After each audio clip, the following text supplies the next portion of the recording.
Namaste. TEJAS, the enterprising journeys of Aurangabad Sambhajinagar. It is our endeavor to find that which makes an individual enterprising. Opportunities, resources, initiatives, those that turn the ideas to impactful results. Or is it education from the global best university, entrepreneurship, robotics, precision engineering, or environmental revival and rejuvenation, patents, exports, global awards, and what have you. Do we define this as enterprising enough? Yes, I visualize a lot of you nodding in agreement. But wait, these could be the professional games which bog you down to the routine, the mundane. Wait again till you meet Sameer Kelkar and Natasha Zarine, our guests for the TEJAS episode today. We have known Sameer as the CEO and the research and development head with Grindmaster Machines, and Natasha as the founder and managing director of E06 Environmental Solutions, and Karpe, the Center for Applied Research and People's Engagement. But we are not going to talk of all of this today. We're going to talk of something that is zara hatke, something which people term as peculiar, ajeeb. But that is what is your normal life, isn't it?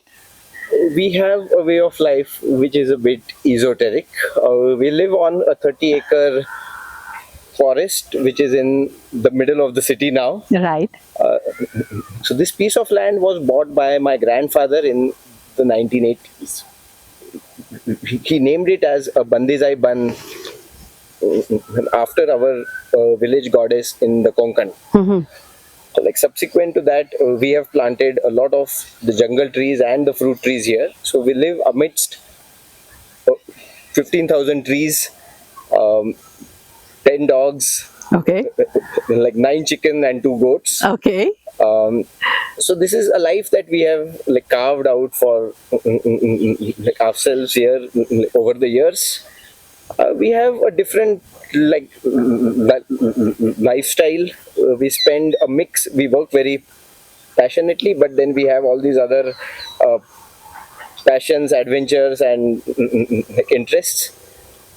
So I take about 18 weeks a year off. Oh. To spend time in the mountains, to spend time on the sea. Oh, is it? Like talking of the current year, I have been rock climbing in the Dolomites. I have been like sea kayaking in the Thailand. And I'm going for some cycling trips. Okay. So I'm essentially a mountain person, and I feel at home in the mountains. I love the mountains. I love the sea too, but I'm slightly afraid of the sea. I think I go to the sea like mainly because my captain is very close to the sea. Okay. Uh-huh. Yeah, I mean, I do love the ocean, and but I also love mountains. And I think my first encounter with the ocean, I grew up on a farm which was along the coast, so the ocean was always part of my childhood and growing up. But it was always just walks on the beach or a little bit of running to the beach. I remember my mom, if she was really happy with us, she'd load us all into the jeep with the dogs, you know, my brother and me and our 4 or 5 dogs, and we'd go to the beach and then just have a great time. So the ocean was always a very positive place, but it was on the periphery. Mm-hmm. And but after I finished psychology, like my BA, and I didn't really know if that's the space I wanted to work in. I was confused, and I had a friend who was in the Andaman Islands. Okay. At a research station. So I wrote to her saying, I'd like to come join you, and she said, yes, please do come. And so that's how I landed up in first in Wandur and then at the Havelock Islands. Yeah. And first I was a volunteer with a researcher for studying tree canopy species that live in rain tree canopies. Right. But that researcher's funding ran out, didn't come in, something happened, and so I had to look for something else to do, and so I became a resident naturalist with a resort there. So my job was to take people kayaking, snorkeling, and stuff like that. But while I was a volunteer with the Andaman Nicobar Environment Team, we had to take a bunch of kids from Havelock who were from that island to experience the snorkeling, the reef, to take them snorkeling. And I had never really been snorkeling before. And my friend Tasneem, she said, "Okay, here's the snorkel mask. Here are the kids. Put on your life jacket. Put their life jackets on, and let's go." And so, so that was the first time I put on fins and started swimming into the ocean. I had one kid in one hand and another kid in the other, and Tasneem had given me some instructions of, you don't need your hands while you're snorkeling. You just need to use your legs, and you have fins, so you'll go just fine. And so I started following her, and when you're snorkeling, you're on the surface of the water. And as you go further into the ocean, you start seeing the bed of the sea kind of get a little deeper and a little deeper. And then I realized, it's getting, now it's too deep to put to stand in there, all right. And then it's getting deeper, and then I saw the shelf, where it gets really dark. And I was like, have I bitten off more than I can chew? I have these two children to be responsible for. But I think seeing my friend there, the confidence she had in my ability and in her ability, helped me go with it, and then go with the flow, literally or against it, I'm not sure. And then, of course, the corals revealed themselves and the fish. And I just felt like the ocean was like, where have you been all this time? I've been waiting for you.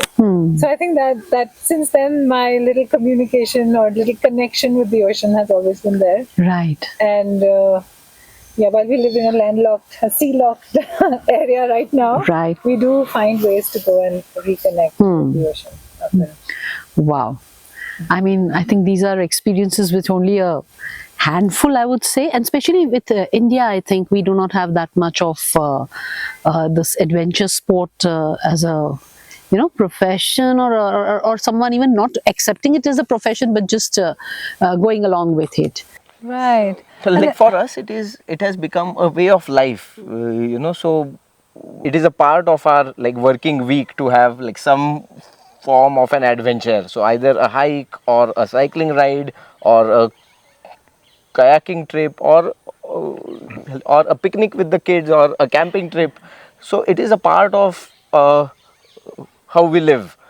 If we have to meet friends, we would normally not ask them out to a restaurant. We would ask them, okay, let's go on a hike together, or let's go on a camping trip together. Right. Yeah, and I mean my work also. So I've been fortunate enough to have EcoSattva, where we work on various things that are of deep interest to us, whether it's waste management, environment, or river restoration, that I've had the good fortune to work on. And I really have to thank Mr. Jain of Varrock. I wouldn't have been into river restoration hadn't it been for him. But doing this work while we're working on preventing pollution and channelizing sewage and identifying the boundaries of the river, we're also thinking, can we kayak on this river? What do we have to do to get the conditions such that we can start kayaking? And then we bought, Samir is always like, yes, let's do it, right? And so we with my business partner Gauri, I was like, can we just buy a kayak and see how it goes? And she was like, yeah, how much is it going to cost? She's my boss, she decides the finances of things. And then I told Samir, how about we try this out? He's like, yeah, let's do it. And so we bought a kayak and we started. We kind of went to explore the river. At what point do you think we can actually kayak? And we found a spot. And it's now part of the river restoration because it's generating livelihoods. There's a chance it adds something to the city, right? People from the city can go and explore their natural heritage, our natural heritage, which we don't even know about. It's absolutely a beautiful spot. And the people there get a chance of offering their services, boating, they're cooking really great meals. And so I mean, it's something that's kind of just how we live. It's how we think, and I've But been like fortunate for enough. example, like when we like started the kayaking at the Kham and Jayakwadi like 2 or 3 years ago, I had never thought that it would lead us to do a sea kayaking trip. And Yeah. we are just back from Thailand where we did a 10-day sea kayaking trip in which the two of us were in a kayak with all our stuff, like within the sea, like deep in the sea, hopping from island to an island. We were so close to the sea. I never have experienced the sea the way I did in this trip. Like Neither thanks have to I. her who was the captain and a navigator, and I was, we were both rowing, but I was only doing the rowing and she was like rowing and navigating the kayak. We had a really an intimate experience with the sea. We could feel the sea's every like movement, the change in the wind, the change in the waves, the change in direction. We experienced hot sun, we experienced like rain, we experienced it Wind. like wind from the tailwind as well as the headwind, and then a wind from all the directions, which made the sea like really choppy. Yeah, so that was very challenging, I think, and quick decisions at every stage, and being bold.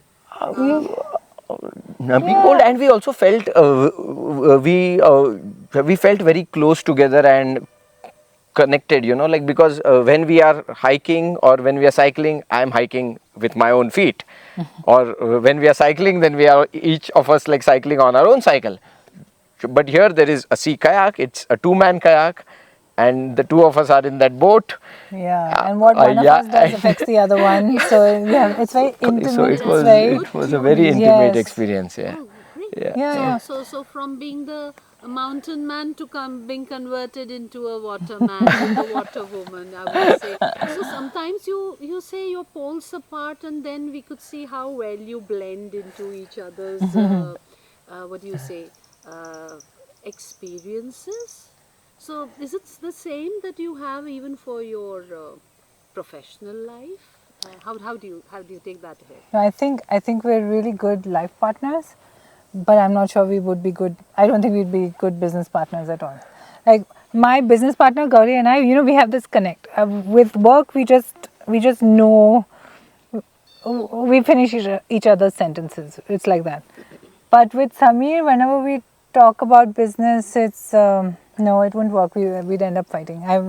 There've been a few. We do have a good discussion on various like ideas at a macro level, but Yeah, yeah. But let's say that we wouldn't be good business yeah. And I keep my nose out of her business, and I keep my big she- nose out of his. Yeah.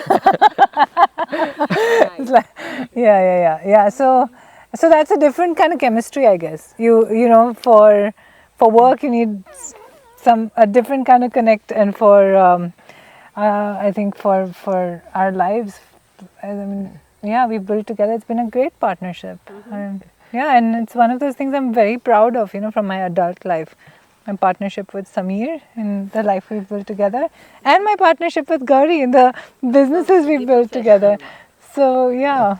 But I remember you had once earlier when we were discussing, you had said that you had a rude shock growing up as an adult, and you realized no summer vacations and no Christmas vacations, and here now you are with a man who takes 18 weeks off. So I assume you too take 18 weeks off from your work? Yeah, that's a controversial question, but it's a good point, because I think when we got together, Samir was had studied at IIT and Berkeley and was this engineer and the son of industrialists, and I came from this, you could say, farming background. My parents moved to Dahanu to live on a farm and all of that, and I somehow, growing up, even the kids, like those who I knew, their parents were also into farming or bakery or something like that. I did not know, like you said. I didn't know. It's one of those funny things which, when you grow up, you realize that summer holidays and Christmas holidays are, not of the order in other professions. So I I think when I started, I used to want to do everything. I wanted to explore everything, try different things out. And Samir was very focused, just knew what he wanted to do, how he wanted to join the business, grow the business, whatever, what he wanted to study. At least that's how I experience him. Samir has a different opinion. And he kind of got me to focus, focus, do whatever it takes would be his sentence. So if we were on holiday and Gauri called and said there's, a meeting that needs to be done in Bangalore or whatever, and I'd look at him and say, like, yeah, do whatever it takes. So I remember I left from Chittorgarh and went for that meeting with McKinsey or whatever and came back. So that was his, what Samir rubbed off on me with regards to business. And now he's trying to be like, no, why? Holiday is like sacrosanct. No, we have to take more time off.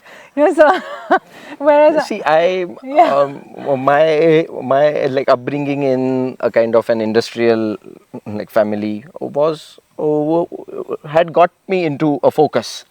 So my parents taught me eat well, play well, sleep well and study well. They were very adventurous, by the way. So my father would take me on hikes, and he would also take my mother on hikes, who would agree to go on cycling trips and hiking trips with him. Later, as I went through school and I went to Switzerland, I lived on my own there. Later, when I moved away from town and went to live in a hostel, and then in the US and then in Switzerland, more of that independent and that adventurous spirit, it came out. Was a part of it was the places that I was at, but a part of it was also very good and deep friends that I made with people like Natasha, who really opened up my mind. We both got into our business at around the same time. I joined in 2010 and she started up her company in 2014. We worked a number of years completely 110% into the business. Those were very happening years. We then came to a turnaround point in 2022 when our second child was born, Roy. And he was born 2 months before the due date. And we spent about a month with him in the NICU. So it was a tough time, but it was also a very life-changing point for us. It gave us time for a deep introspection into what is the purpose of life, and we realized that we do not have just one passion. We have multiple passions, and somewhere in the way we were going at a breakneck pace on our business, we had sort of had ignored those other passions to a certain extent. So that brought to a realization that we have to restructure our life a little bit, continue to work very innovatively and creatively on our business, but also find the time to give to our kids, find the time to do things which we had passionately wanted to do. Yeah, or even things that we never thought we would do, but the world is out there, and the world is out there, and see, there are some of these things we may not get a chance to do them 10 years down the line. Our daughter is 9 years old now. Within 10 years she'll be at 19, and we'll be seeking her time to meet her. True. So we have the time at the moment together. At the same time, for me to do all this endurance sports, tough and challenging rock climbing trips or cycling expeditions, I have the fitness to do it now, and I have to make the best of this coming 10 years. So Samir, would you say you're more of a Khushal Chendu now? Yeah, you're starting on your journey of being a Khushal Chendu. He used to call me that. When I used to do this also and that also, please don't be such a Khushal Chendu. Focus. And now coming now, a full circle. No, now I would not say I'm a Kushal Chindu, but I like the zigzag way. So the zigzag way is just to like put yourself out into the world and and let the world show itself to you. It is a kind of a diagonal between heart and reason. Absolutely. And that is a very happy space to be in. This is from whom? So this is from Ruskin Bond's Ruskin like Bond's story. story. It's called as the Zigzag Way, and I would urge all the viewers to read it. And Samir really reads a lot. I have to say. You know, I buy the books. I buy the books because I think this is interesting, and then Samir does all the reading, and then we discuss it. I have a whole bunch of half-read books, but yes. So I read a lot of history. So I am very like passionate about history, about like Indian history, about like world history. I read a lot about like non-fiction, like some fiction, but like mostly a non-fiction, popular science. Amongst history, Kailash, which is a great monument in our city, has always been like very close to me. That's the Kailash temple at the Ellora caves. Yes. Like that's the cave number 16, as it is called, the largest monolithic like structure in the world. This Kailash temple is like such a brilliant like piece of engineering, art, like architecture, like management, planning, whichever like perspective you try to view it. It is like fantastic. Like we were very deeply.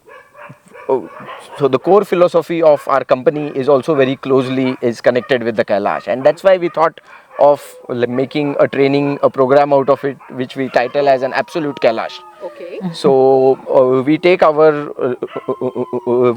a bunch of like engineers there. We like view the cave, but not only as a tourist. We try to go a bit like deeper into how it would have been built, and what it is that we can learn, we can take like as an inspiration. We can take the culture of an excellence of doing the very best from the Kailash temple. So the way we live and the way we are outside it like weaves into how we work, and we mix the work and like we mix the work and its adventure. Actually, it is all a sense of an adventure and like an exploration for us. Right. And I also think you're making your employees see life from a different perspective. Because you said you take them to these types of Mount Kailash tours, etc. So that's something which is something I'm sure a lot of them have not thought about. They would have taken their kids there, but it's just ki dekh kar aate hain. Yeah. Like not only our team members, but also our kids. I think we are taking our kids to a kind of an experimental school in Goa. I think Natasha should talk about it. Yeah, but before that, I was thinking another funny thing. I don't know if I should talk about it. But you know about how Samir gives his staff this, and we all give our teams a different kind of experience. Like not different. I mean, they're part of our way of doing things. And so one of the things that Samir does is he wears this toga. Samoga. Do you want to talk about it? I don't know. I think it's worth talking about. Yeah. It's this outfit that he has designed for himself, which he thinks is comfortable. It's good for our weather. And it's like this. It's kind of based on the Greek toga. It's like a samoga. And I thought that this is just something he'll do, at home or with some close friends, kind of like a funny thing. We'll all laugh about it. But no. He decides to wear it to his parents' anniversary, to his company, gatherings. So I think this thing of questioning the whole strict, gender lines and what is appropriate and what is not. He does it without without giving lectures or whatever. He just lives it. Yeah, he lives it, and maybe I would say redefines it in the way, and he's comfortable with it. In his own way, yeah. And I guess that's how we like to just be ourselves. And I think Samir is much more comfortable, much more. I'm still figuring it out. But yeah, you mentioned about the kids. So I think it's a little bit for the kids and it's a little bit for us also. This world schooling experience. We're thinking children do need to go out of their comfort zone as well, right? We can all get kind of very comfortable in the way things are right now. So we signed up for this 1 month program, which is almost like us living a parallel, universe existence. Like, okay, we have this life here, we have work, we have, kids have school, this is the routine. What would it be like if we were, something else? If we were a bunch of travelers, hippies, I don't know, living in what? Not that I'm saying we'll be hippie like, but so this gives us a chance to experience life differently for a month, where there are these families that come together. It's a hub, world schooling hub, and they have a curriculum for a month, but it's not a strict curriculum as such. It also has us involved. We'll also be learning a bunch of things, and kids will not be segregated as per age. And they won't have like this, get up in the morning, you have this 45-minute this lecture and another 45-minute that lecture. It's not going to be like that. It's all project-based, experience-based learning. I think we've all thought about it, toyed with the idea of it, done it in bits and pieces. But here it's being curated by someone else, this hub for families from all over the world. So I think we are the only Indian family. I'm hoping there'll be one more. I don't know how that dynamic is going to work out. But families from different places, kids getting together, learning about history, math, but through hands-on kind of projects and work. So Your past experience at the India Fellowship program? yeah, absolutely. It was the Young India Fellowship. Young India. So I studied psychology, law, and I was like, what am I going to do? I didn't feel equipped with what I needed to actually do the work I wanted to do, which is the work I'm doing now, until the Young India Fellowship happened at Ashoka.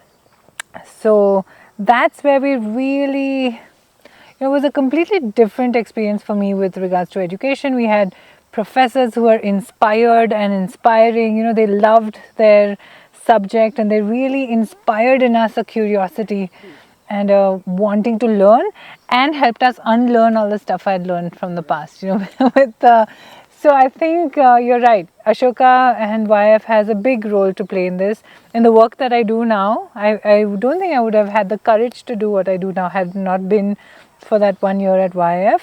And that it did show me how transformational it can be if you're actually grounding your learning in reality, in what is around us, in what is relevant, rather than just concepts from a textbook. So that way, yes, Ashoka has been exceptional, and I think that the way we live and what I'm hoping my kids can also get with regards to an education is that. And I do think like Ashoka was 1 year, but it transformed how I think. In many ways transformed my life. And I think having these short, impactful programs is also good. They can go to conventional school, and we do have quite conventional lives also. So it's not like we are doing everything ekdam hatke all the time. We got married quite early. We have 2 kids. Right. They go to conventional school. But I think we've been fortunate enough to have these extraordinary experiences come our way, or when they've come our way, we've kind of taken the risk and jumped into them, and they've taught us a lot. So yeah, I'm hoping that this gives the kids. And we want the kids to. We are not trying to confuse the kids with all these experiences in this, but we want to give them a message, or we want them to understand that they can be what they are as they are, freely. Right. Without getting bogged down into a peer pressure or into what the convention is, or being in a conformity with certain norms. Right. So we would like to bring in that kind of a culture in our kids, and somewhere we are succeeding, I think, because at least our boy Shiroy and our daughter Almitra, they sometimes think in very different ways to what normal kids do. Our boy Shiroy has been born and brought up in this forest, so he knows the name of every single tree in this forest with its leaf, and he knows he knows which tree is going to like flower in which season, which fruit is raw and which fruit is ripe. Like which like 3-year-old would know that? Yeah, a So- 3-year-old that grows up on a farm. So that's what. So we give them the alternate experiences, and it's not alternate anymore. It's just how it's it part is. of Yeah. how you are Yeah. Yeah. training them into. But Yeah. it's something different, which, as you say, why we say the normal is because this is not how everybody gets the exposure In cities. in the city. Yeah. Yeah, I mean, I grew up on a farm also, so it Right. was similar for me. In fact, this is a little bit too fancy, which is one of the reasons why I think we need to go get a little out of this. In a way, it's a bubble of ours as well. Right. To experience things differently, to not, where we don't have like everything to put yourself out in the world organized for and us. Yeah, where. So I don't know. It's. I think we need to keep experimenting, keep experiencing. Yeah. keep like exploring, like keep Yeah, I mean, we're keep curious, exploring further. It reminds me of a quote from Einstein. And I mean, Einstein says a lot of things which I don't understand, but this one quote I really resonated with me. And he said, and of course he's being extremely humble, but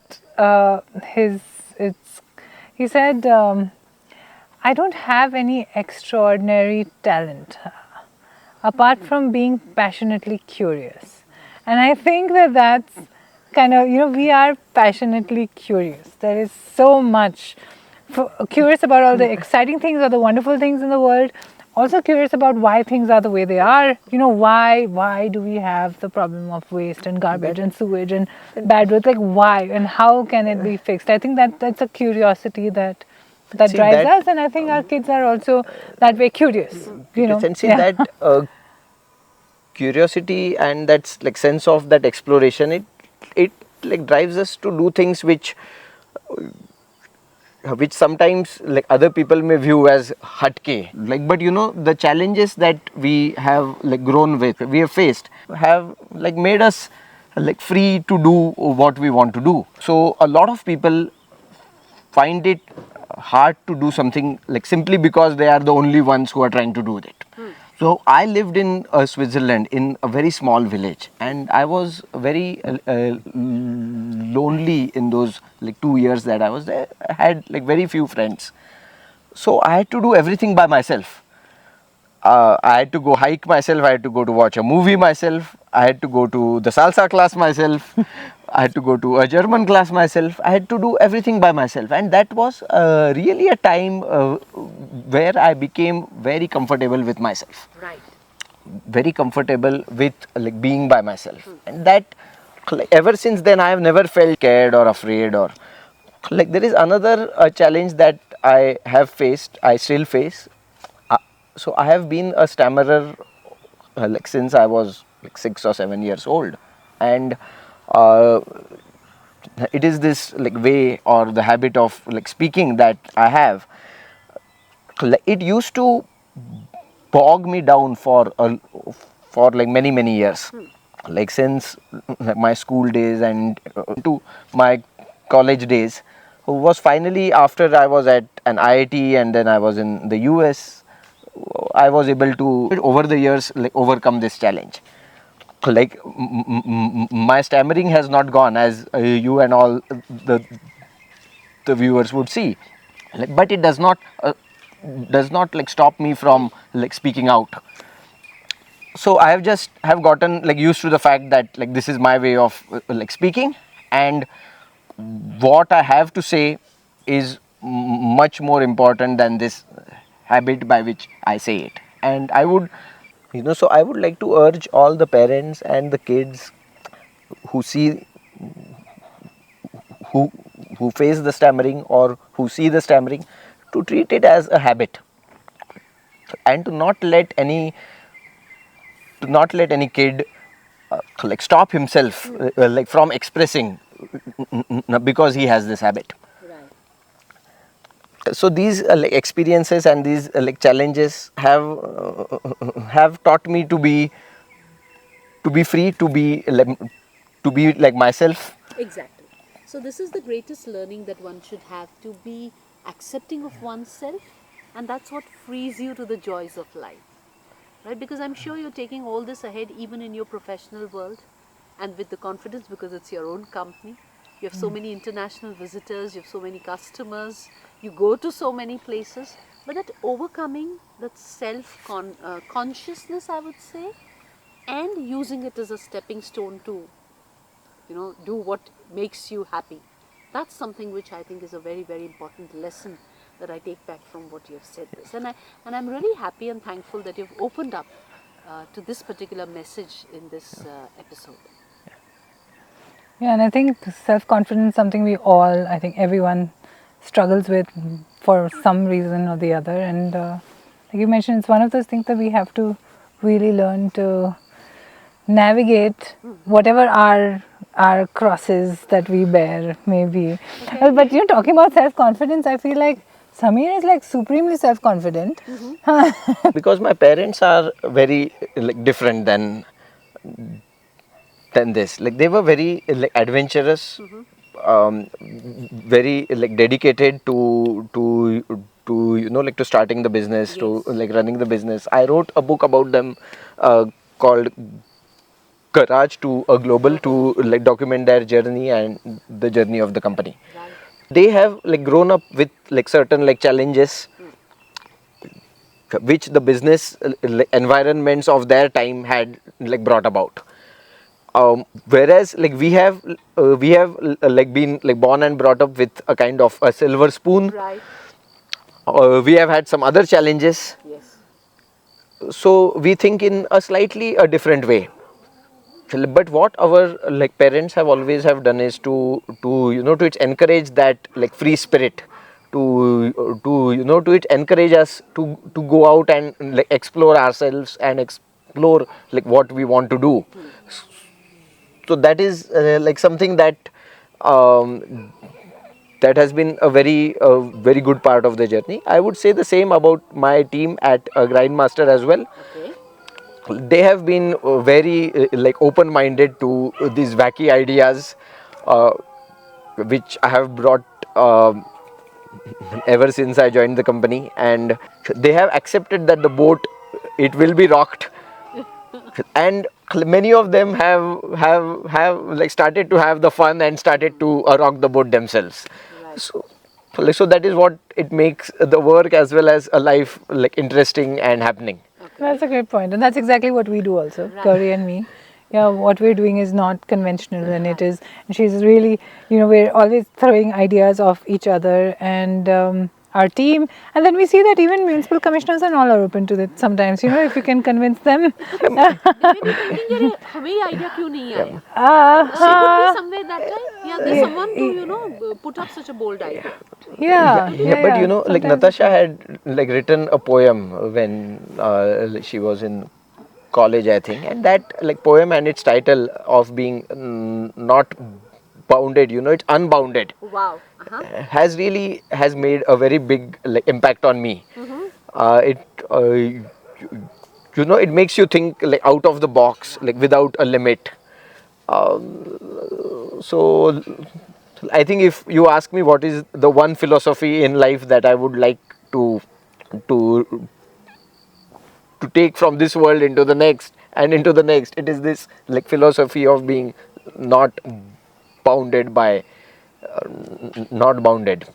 Right. Yeah. Yeah, I think it's something that we're constantly practicing. It's not. I don't think I am unbounded.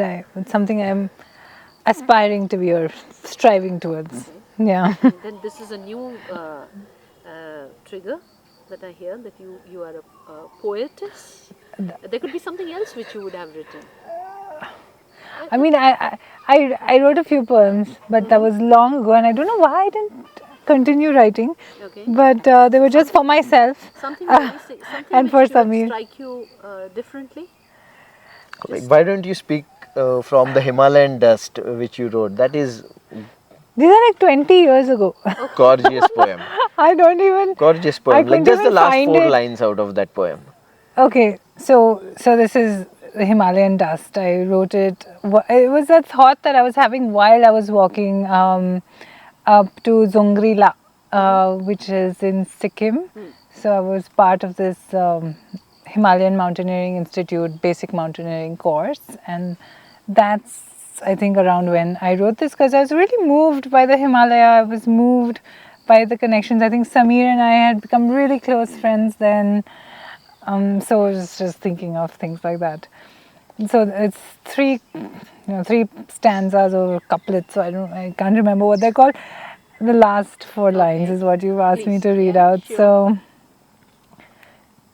since this is the part where I'm finally up, reaching the peak. That's the part that I'm reading about. Sinking with each step, I rise to the fore, taking in all I can. You still give more. Shall I decline, reach the peak, and leave forever? Would I but, for we're destined to move each other. Wow. So this was about the mountain, about relationships. Yeah. Exactly. So- That's what your relationship too, I would really feel. So, I mean, well, thank you for taking us through this entire journey. And since you are the poetess, I think it brings out the singer in me. Okay. It reminds me of a song which is sung by Mr. Amitabh Bachchan and Farhan Akhtar, and it says something like Yari, Teri Yari.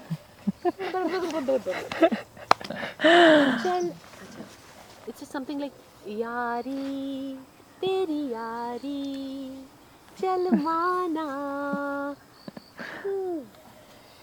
चल माना इस बारी सारी फिक्र मेरी तेरे आगे आके हारी है ना अपनी तो Lovely. दोस्ती अतरंगी है I think that's what is a message which you convey through this life journey that you've taken us to date, and I think it is different, but then you dared to be different, and I think that is one of the qualities which makes you enterprising in whatever you do. And so I would say be unique, be extraordinary, be quirky, be eccentric, right? But live life to the fullest and Jiyo dil se. Thank you. Thank you. Thank you.